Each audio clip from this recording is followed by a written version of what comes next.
Jadi mungkin saya langsung aja ya. Jadi kalau di jadwal insya Allah hari Senin sore jam 5 itu kita akan UAS ya. UAS apa namanya itu? Farkom. Nah, UAS Farkom. Nah, jadi nanti itu akan ada berapa ya? Mungkin ada yang sudah dengar mungkin ya, akan ada 30 soal all PG ya. Jadi semuanya pilihan ganda. Nah, semuanya soal pilihan ganda. Kemudian itu dibagi nih menjadi 3. Jadi ada 10 deret. Kemudian 10 soal ya. Kemudian deret, kemudian residu. Ini juga sama ya. 10 soal ya, ini juga 10 soal. Terus yang terakhir itu adalah foye. Oh ya, 10 soal. Nah, untuk rekaman perkuliahan kita itu ya, saya sudah masukkan sampai residu, bisa kalian cek di folder yang kemarin. Jadi nanti akan ada 20 soal. Nah, untuk foye ya, khusus untuk kelas saya, ya ini saya masih dalam posisi mengejar sebetulnya, karena bagaimanapun itu utang ya. Tapi mungkin nanti yang akan saya masukkan itu hanya ini saja nih, fokus ke deret sama yang residu. Untuk foye mungkin kemungkinan besar akan saya bonuskan saja lah ya, seperti itu. Jadi kalian tinggal fokus belajar untuk deret sama yang bagian residu. Nah, terkait dengan isi-isinya ya. Oh iya, satu lagi ya. Sifat ujiannya open book ya. Karena open book ya, mudah-mudahan ini membantu ya. Kalau durasinya 120 menit. Nah, ini untuk durasinya. Nah, kemungkinan akan ada beberapa soal ya yang akan berbeda, yang akan berbeda antara satu dengan yang lain. Nah, karena kuota soalnya, bank soalnya lebih dari 10 untuk setiap kategori itu. Jadi nanti akan ada beberapa soal yang berbeda antara yang mahasiswa yang satu dengan yang lain. Nah, kemudian kalau secara detail ya, mungkin apa yang teman-teman perlu perhatikan ya, itu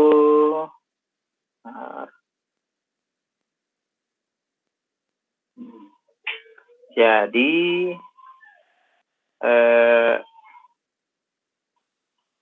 kalau untuk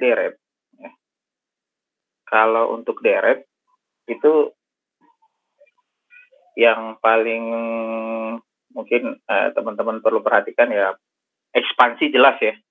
Jadi bentuk ekspansinya seperti apa ya, itu kemungkinan akan ada yang masuk ya. Bentuk ekspansinya seperti apa. Jadi kalau misalkan dikasih FZ ya, dia diekspansi. Nah, bentuk ekspansinya seperti apa? Nah, itu nanti yang akan kemungkinan ada yang akan masuk ya, sama seperti di soal latihan. Terus kalau ada yang ingat ya, ini chapter 1 ya, deret. Kemudian yang kedua, jangan lupa juga soal kapan kita pakai McLaurin ya. Kapan kita pakai McLaurin? When ya. Itu pakai McLaurin. Kapan pakai Lauren? Dan kapan kita pakainya Taylor? Seperti itu. Ini kan ada persyaratannya ya. Nah, persyaratan itu kalau kalian ingat, apakah dia lebih besar ya, lebih besar atau lebih kecil ya, di mana daerah kekonvergenan. Nah, ini kan yang semua yang menentukan kapan kita pakai McLaurin, kapan kita melihat Lauren ataupun Taylor. Dan yang paling penting ya, biasanya kalau biar agak mudah mengingatkan, modelnya kayak donat gitu kan. Nah, misalkan kayak gini nih, donat. Nah, kalau misalkan modelnya seperti ini kan berarti kalau let's say lah misalkan yang di dalam ini Z0, yang di luar ini. Maka kalau dari Z1 itu kan yang terarsir bagian dalamnya ya, daerah kokonvergenannya yang terarsir. Berarti kita pakainya apa? Pakainya Laurent. Tapi kalau dari perspektifnya Z0, di mana Z0 itu daerah kekonvergenannya yang diarsirkan berarti mengarah keluar itu. Karena mengarah keluar, maka pasti kita pakai Maclaurin atau Taylor. Bisa salah satunya. Ya, gitu. Terus teman-teman untuk apa namanya? Ketika misalkan ya ada bentuk dari PZ per QZ, itu kan kadang-kadang kita diminta ya, kadang-kadang kita membutuhkan untuk memisahkan lah, misalkan misalkan seperti ini, A per ya Q aksen Z misalkan, kemudian B Q aksen Z misalkan, plus C Z gitu. Terutama kalau di bawahnya ini ada beberapa suku. Nah, kalau QZ-nya ada beberapa suku kan pasti kita akan pecah ya. Modelnya seperti ini. Nah, jangan lupa nih, gimana cara misalkan dapat A, dapat B, dapat C, dapat D gitu. Karena itu kan kita pakai cocok logi sebetulnya ya. Kalau dia selevel, dia punya variabel Z, maka kemungkinan besar nanti kita cocokkan di sebelah kirinya juga apakah ada Z atau tidak. Seperti itu. Nah, kemudian ya, contoh yang yang mungkin juga akan masuk itu adalah misalkan ya teman-teman melakukan ekspansi. Misalkan melakukan ekspansi. Kemudian ketika melakukan ekspansi kan ada koefisien ya. Jadi misalkan 1 plus A1 Z1 plus A2 sampai titik-titik AN lah misalkan begitu. Nah, itu kalau ditanyakan gitu ya, kira-kira berapa nih suku yang ada di sini gitu, atau suku yang ada ke yang pertama, atau suku yang ke N gitu. Nah, itu kan harus bisa. Jadi sebetulnya tinggal pakai rumus ya, pakai Maclaurin, AN-nya di mana gitu, koefisiennya koefisien yang keberapa. Nah, kalau misalkan kita sudah tahu koefisien yang keberapa, nanti kita bisa dapat nilainya, nilai deret di tempat tersebut. Begitu ya. Itu bagian yang pertama. Kemudian apa lagi ya? Oh iya, mungkin daerah analitik ya. Daerah analitik kalian juga harus bisa tahu itu. Ya, sebetulnya sudah pernah kita contohkan ya. Daerah analitik, menentukan daerah analitik gitu. Menentukan daerah analitik ya. Daerah analitik. Nah, misalkan kita punya titik ya, ada titik singular atau titik apapun, dia sebetulnya masuk tidak ke dalam daerah analitik gitu, atau nilai titik Z ya, bukan titik singular ya. Sekarang ada titik Z tertentu ya, masuk nggak dia di dalam daerah analitik gitu. Nah, ya itu juga harus dipahami konsepnya. Oke. Itu mungkin ya kayaknya ya kalau deret ya. Daerah analitik, terus pemodelan mencari A, B, C, kemudian mengetahui kapan dia dipakai. Kalau fungsi bentuk ekspansinya jelas ya, bentuk ekspansinya pakai, jangan lupa ya, mencari KZ-nya harus tahu ya, hitung KZ-nya. Kemudian apalagi ya, kayaknya itu ya, terkait dengan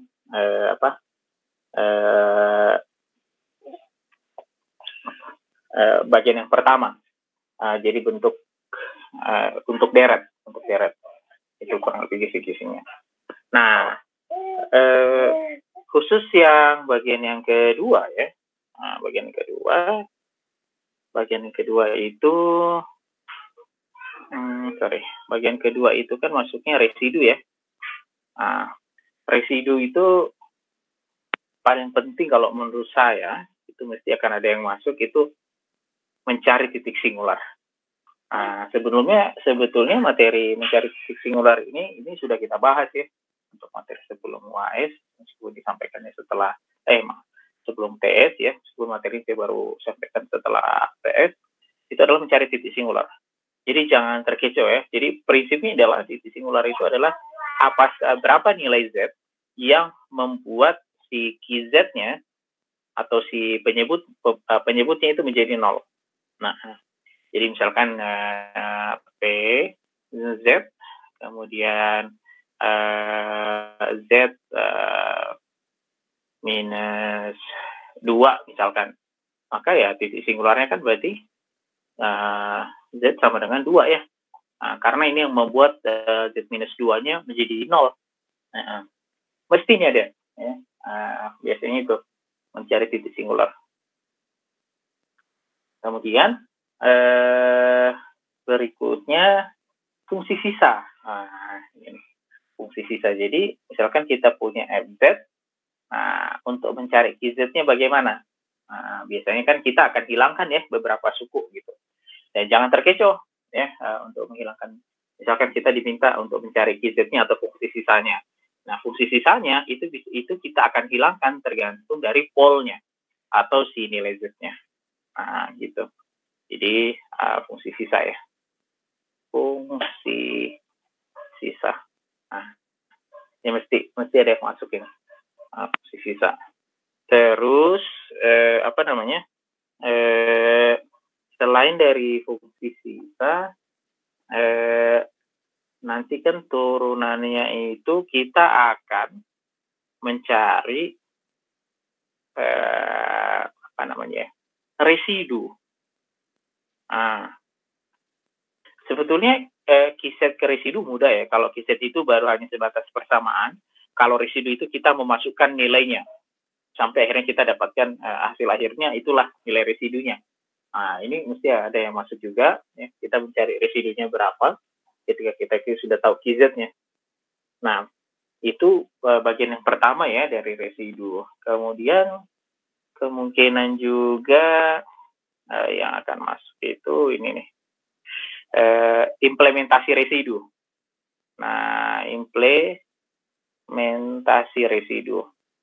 Implementasi residu ini kemungkinan besar yang akan masuk itu ketika kita diminta untuk mencari integral lintasan. Integral lintasan tertutup termasuk integral tak wajar. Integral tidak wajar. Nah, bedanya di mana? Bedanya itu kan pada tahapan kalau tidak wajar itu kita harus ini ya, yang akan membedakan ya, itu adalah ini.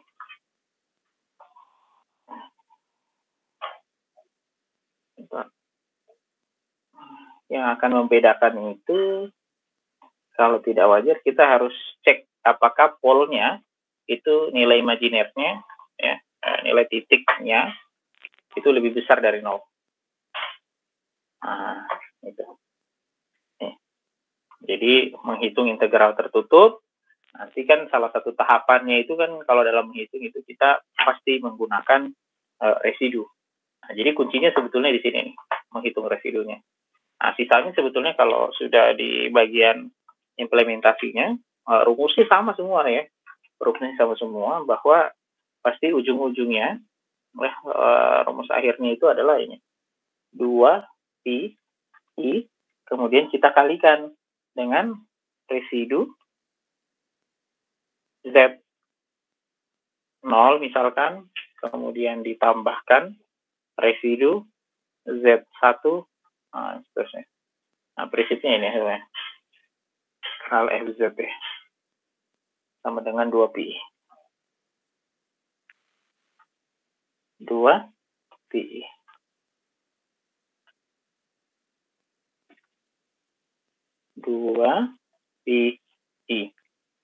Nah, itu ya. Kemudian apa lagi ya kalau di deret itu ya, masuk ya. Itu adalah fungsi sisa sudah, nilai sisa juga sudah tadi ya. Titik singular jelas ya. Oh ya, mungkin istilah saja ya, istilah. Ini kadang-kadang nanti mungkin akan ada istilah yang agak berbeda ya. Integral tak wajar itu kadang-kadang disebutnya ini juga nih. Improper integral. Jadi jangan terkecoh. Tapi kalau soal ini sih, maksudnya nanti bisa saya jelaskan sih ketika nanti soalnya sudah diberikan. Terus apa lagi ya yang bagian kedua itu? Oh ya, order. Nah ini juga nih. Terus order. Jadi harus bisa menentukan. Misalkan x kuadrat, order 2, ya, x minus 1, x plus 1, misalkan. Ini semuanya order 1.